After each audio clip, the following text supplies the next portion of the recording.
it was very positive to be able to present the nursing perspective here today and to be amongst pharmacists and other practitioners.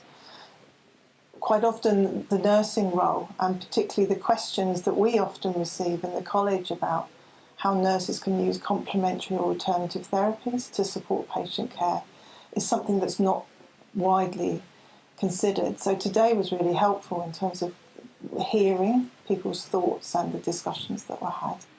Well, in terms of the global strategies, I suppose, for antimicrobial resistance, because it is a global issue and a global priority, the whole way we think about access to and use of healthcare services needs to change.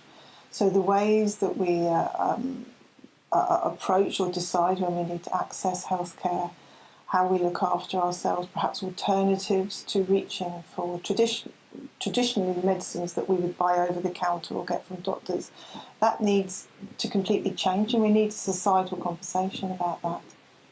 The role of the nurse is quite broad, and at the moment the use of complementary therapies isn't integral within our training or even within our practice. It's very specific to particular practitioners working in some areas.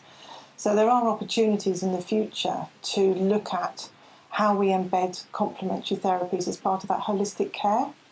That's something that all countries will need to consider and build, but I think it will take time to get there.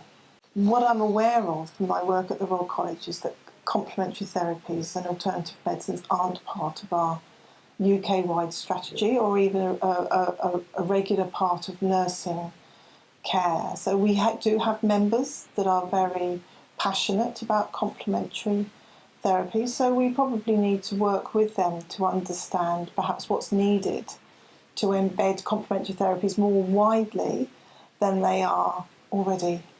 I would like to see greater conversations and use of patients to drive conversations. At the moment, many of the conversations are healthcare professional to healthcare professional.